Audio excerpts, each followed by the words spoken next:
Hello everyone, आपका स्वागत है आपके अपने चैनल हिंदी साहित्य सागर में। आज के इस वीडियो में मैं अंतरा भाग 1 से लेसन नंबर 8 जिसमें कविता है बादल को घिरते देखा है, कवि नागार्जुन है, इस पर आधारित इम्पॉर्टेंट MCQ यानी बहुवैकल्पिक प्रश्न उत्तर करने जा रहे हैं। थोड़ा सा मैं आपको कविता का परिचय देना चाहूँगी। कविता जो है बादल को घिरते देखा है, इसमें कवि ने प्रकृति का चित्रण किया है और यह कविता नागार्जुन की कविता संग्रह युग धारा से ली गई है। वर्षा ऋतु के आने पर संपूर्ण प्रकृति में जो परिवर्तन आता है उसका कवि ने यहाँ पर 6 दृश्यों में वर्णन किया है।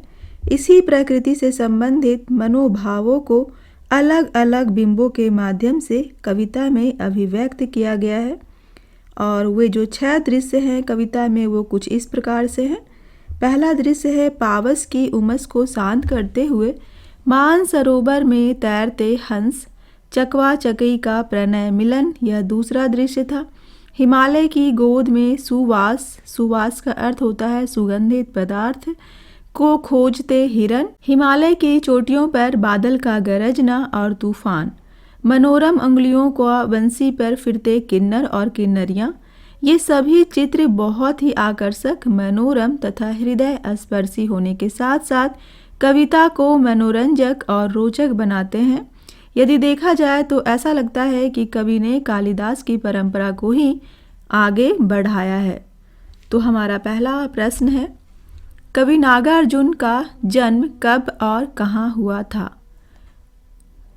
ऑप्शन ए है हमारा 1911 में तरौनी गांव दरभंगा बिहार में हुआ था। ख 1914 में दरभंगा बिहार में हुआ था।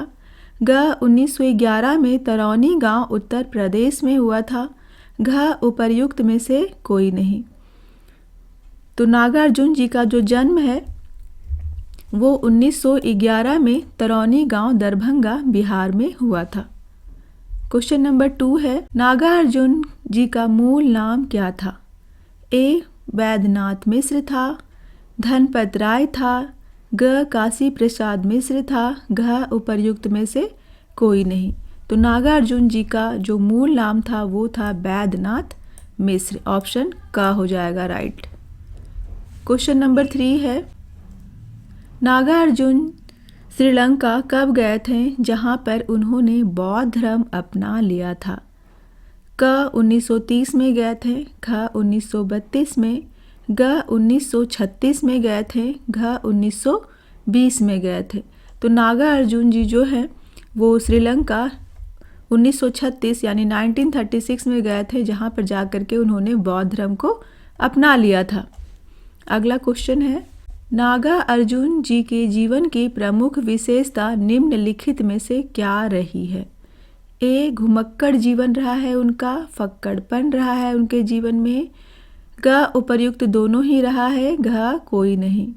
तो जो उनका जीवन रहा है उसमें घुमक्कड़ भी, उन्होंने काफ़ी यात्रा वृतांत भी लिखे हैं और इस प्रकार से उनका जीवन जो है वो घुमक्कड़पन भी रहा है उनके जीवन में और वो बिना कोई लाग लपेट के बोलने वाले कवि हैं, वो प्रगतिशील कवि हैं और प्रगतिशील कवियों में फक्कड़पन रहा ही है, इसलिए यहाँ पर ऑप्शन ग हो जाएगा, उपर्युक्त दोनों। क्वेश्चन नंबर 5 है, नागार्जुन अपनी मातृभाषा मैथिली में किस नाम से रचना करते थे? चूँकि वो तरौनी गांव दरभंगा ज़िले से बिलोंग करते थे बिहार स्टेट से, तो वो अपनी उनकी जो मातृभाषा थी वो मैथिली भी थी।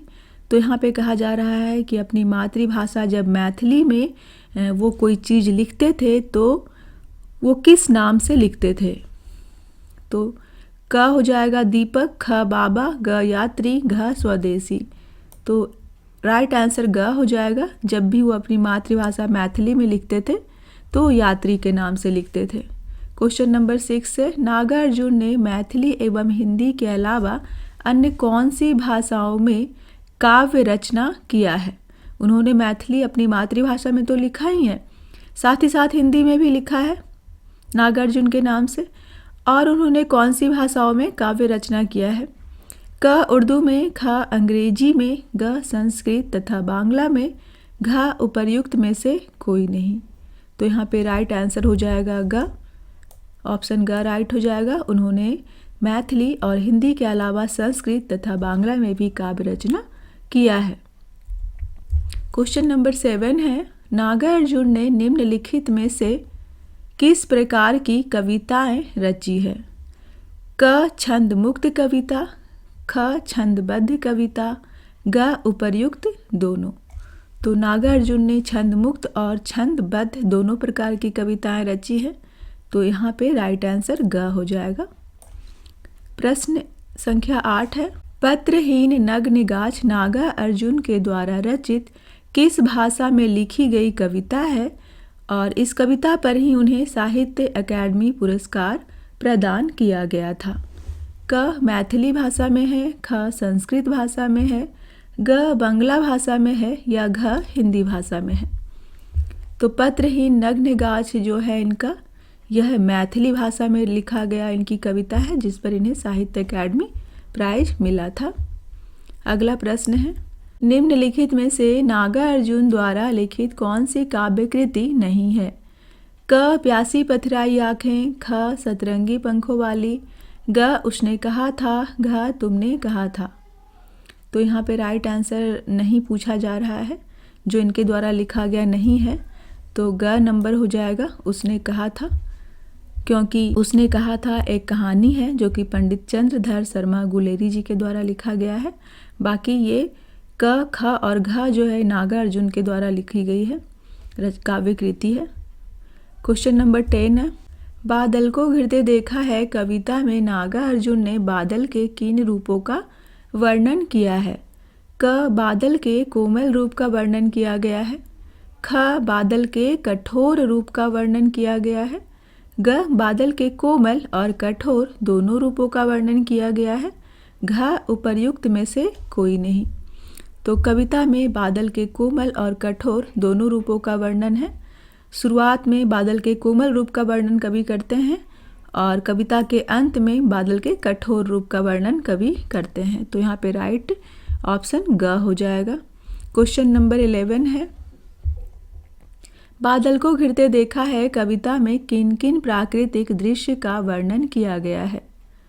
क हिमालय की बर्फीली घाटियों का वर्णन किया गया है, ख मानसरोवर झील एवं झरनों का वर्णन किया गया है, ग देवदार के जंगल एवं किन्नर किन्नरियों के जीवन का वर्णन किया गया है, उपर्युक्त सभी।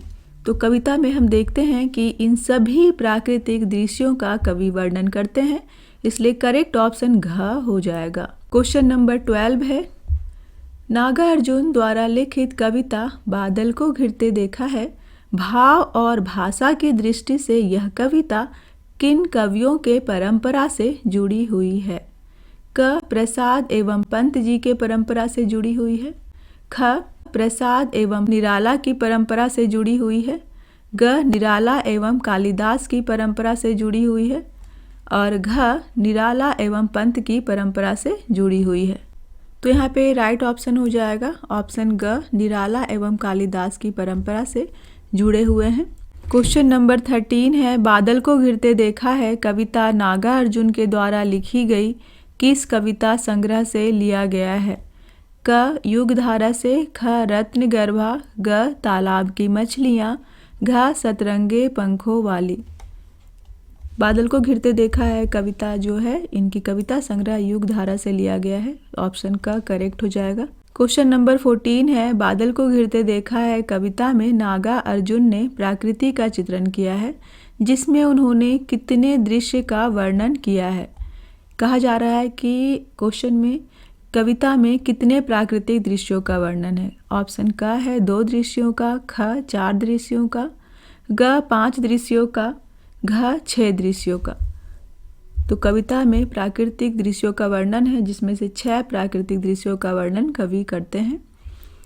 क्वेश्चन नंबर 15 है, बादल को घिरते देखा है कविता में नागार्जुन ने जिन 6 प्राकृतिक दृश्यों का वर्णन किया है वे कौन कौन से हैं? ऑप्शन का है पावस की उमस को शांत करते हुए मानसरोवर में तैरते हंस के जोड़े, ख चकवा चकवी का प्रणय मिलन एवं हिमालय की गोद में खुशबू को खोजते हिरन, ऑप्शन ग है हिमालय की चोटियों पर बादल का गरजना एवं किन्नर किन्नरियों का बंसी पर उंगलियों का फेरना, घ उपर्युक्त सभी। तो करेक्ट ऑप्शन यहाँ पे घ हो जाएगा। उपर्युक्त सभी प्राकृतिक दृश्यों का वर्णन कविता में किया गया है। क्वेश्चन नंबर 16 है, कवि नागार्जुन ने बादल को कहाँ पर घिरते हुए देखा है? ऑप्शन क है अपने गांव में, ख स्वच्छ एवं धवल चोटियों पर, ग जहाँ भी वे रहते हैं, घ उपर्युक्त में से कोई नहीं। तो यहाँ पे राइट आंसर होगा ख, नागार्जुन ने बादल को घिरते हुए स्वच्छ एवं धवल चोटियों पर देखा है। क्वेश्चन नंबर 17 है, मानसरोवर के सुनहरे कमलों पर कवि ने क्या देखा है जो कवि को मोती के समान प्रतीत हो रहे हैं या नजर आ रहे हैं? ऑप्शन क है जल की बूंदों को, ख फूलों के रस को, ग ओस की बूंदों को, घ उपर्युक्त सभी। तो यहाँ पे करेक्ट आंसर जो होगा वो ग हो जाएगा। ओस की बूंदें जब कमल की पंखुड़ियों पे गिरती है तो कवि को वो बूंदें मोती के समान प्रतीत होते हैं।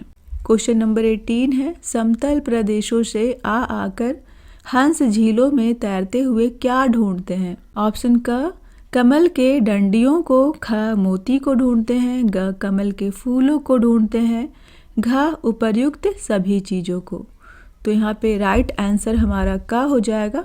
हंस के जो जोड़े हैं वो पानी में तैरते हुए कमल के डंडियों को ढूंढते हैं, क्योंकि उनके जो डंडियां हैं उनके अंदर जो तंतु होते हैं, जो रेशे होते हैं, उन्हें वो खाते हैं, जो उनको खाने में मीठा एवं तिक्त लगता है। क्वेश्चन नंबर 19 है, पक्षी चकवा चकवी को चिरकाल से क्या श्राप मिला हुआ है? ऑप्शन क है पूरी रात उन्हें विरह में बितानी होती है, ख रात के समय दोनों एक साथ होते हैं, ऑप्शन ग दिन के समय वह अलग होते हैं, घ संध्या काल में वह अलग हो जाते हैं। तो करेक्ट आंसर यहाँ पर होगा ऑप्शन क, चकवा चकवी को चिरकाल से यह श्राप मिला हुआ है कि वह पूरी रात विरह में बिताएंगे, यानी रात के समय वो दोनों पक्षी जो हैं वो एक दूसरे से अलग हो जाते हैं और इस प्रकार से विरह में वो पूरी रात क्रंदन करते हैं। क्वेश्चन नंबर 20 है, चकवा चकवी प्रातः काल होने पर किसकी दरी पर प्रणय कलह करते हुए दिखाई देते हैं? ऑप्शन क सेवाल की हरी दरी पर, सेवाल का अर्थ होता है जो झील के या तालाब के किनारे जो पत्थर होते हैं उन पे जो हरे रंग की काई लग जाती है। ऑप्शन ख है मानसरोवर के झील में, ग नदी के तट पर, घ पर्वत की चोटी पर। तो जैसे ही चकवा चकवी जो पक्षी है वो प्रातः काल होते ही जब वो श्राप से मुक्त होते हैं और एक दूसरे से मिल जाते हैं तो उस समय वो प्रणय कलह करते हैं, प्रेम पूर्वक एक दूसरे से छेड़छाड़ करते हैं, शिकायत करते हैं। तो वो प्रणय कलह करते हुए कहाँ पे दिखाई देते हैं? तो यहाँ पे राइट ऑप्शन हो जाएगा क सेवाल की हरी दरी पर। क्वेश्चन नंबर 21 है, प्रणय कलह से क्या तात्पर्य है? ऑप्शन क लड़ाई करना, ख युद्ध करना प्रेम के लिए, ग प्रेम पूर्वक नोकझोंक करना, घ एक दूसरे को बुरा भला कहना। तो यहाँ पे राइट आंसर हो जाएगा ऑप्शन ग प्रेम पूर्वक एक दूसरे के साथ नोकझोंक करना या प्रेम से शिकायत करना ही प्रेम कलह कहलाता है। क्वेश्चन नंबर 22 है, हजारों फुट की दुर्गम बर्फीली घाटी में युवा हिरन स्वयं पर क्यों चिढ़ते हैं? क अपनी ही नाभि से उठने वाली मादक सुगंध को ना पाने पर युवा हिरन स्वयं पर चिढ़ते हैं, ख जब वे थक जाते हैं, ग जब वे सुगंधित पदार्थ को प्राप्त कर लेते हैं, घ उपर्युक्त सभी।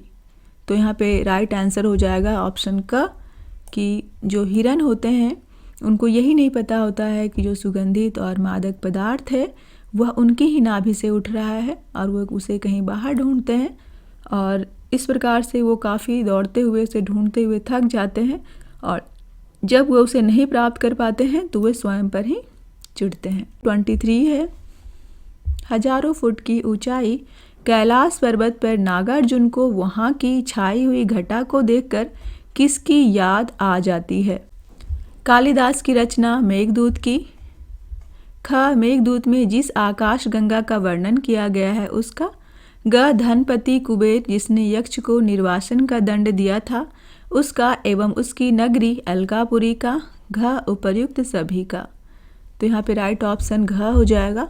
उन्हें उपर्युक्त सभी चीज़ों का याद आता है और कवि वहाँ पर उन चीज़ों को ढूंढने का प्रयास करते हैं, परंतु जब वह उसे नहीं ढूंढ पाते हैं, असफल होते हैं, तो वह मान लेते हैं कि शायद यह कवि कल्पित ही था, अर्थात यह कवि की कल्पना ही थी। क्वेश्चन नंबर 24 है, कवि कल्पित में कौन सा अलंकार है? क अनुप्रास अलंकार, ख पुनरुक्ति प्रकाश अलंकार, ग यमक अलंकार, घ उपरोक्त में से कोई नहीं। यहाँ क वर्ण की आवृत्ति हुई है, इसीलिए ऑप्शन क करेक्ट होगा। कवि कल्पित में अनुप्रास अलंकार होगा। क्वेश्चन नंबर 25 है, छोटे छोटे यहाँ पर किस अलंकार का प्रयोग किया गया है? क पुनरुक्ति प्रकाश अलंकार का, ख अनुप्रास अलंकार का, ग मानवीकरण अलंकार का, घ उपर्युक्त में से कोई नहीं। चूँकि यहाँ पर एक ही शब्द की 2 बार आवृत्ति हुई है, इसीलिए का ऑप्शन होगा, पुनरुक्ति प्रकाश अलंकार का प्रयोग किया गया है। क्वेश्चन नंबर 26 है, छोटे छोटे मोती जैसे में किस अलंकार का प्रयोग किया गया है? यहाँ पर छोटे छोटे के बाद मोती जैसे भी है, तो जैसे यानी हम किसी से तुलना कर रहे हैं, तो कौन सा अलंकार होगा? क उपमा अलंकार, ख अनुप्रास अलंकार, ग यमक अलंकार, घ श्लेष अलंकार। तो जब तुलना करते हैं तो हमारा उपमा अलंकार होता है, तो छोटे छोटे मोती जैसे में उपमा अलंकार होगा। क्वेश्चन नंबर 27 है, अमल धवल में कौन सा अलंकार है? अमल धवल, क अनुप्रास अलंकार, ख पुनरुक्ति प्रकाश अलंकार, ग उपमा अलंकार, घ श्लेष अलंकार। चूँकि यहाँ पे ल जो वर्ण है उसकी आवृत्ति है, इसलिए यहाँ पे अनुप्रास अलंकार होगा। क्वेश्चन नंबर 28 है, हंसों के जोड़ों को कमल की डंडियाँ खाने में कैसी लगती है? उनका स्वाद उन्हें कैसा लगता है?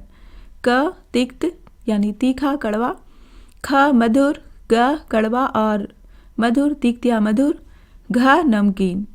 तो यहाँ पे राइट आंसर ग हो जाएगा। हंसों के जो जोड़े होते हैं उन्हें कमल की जो डंडियाँ होती है वह तिक्त, कड़वा और मधुर मीठा दोनों ही लगता है।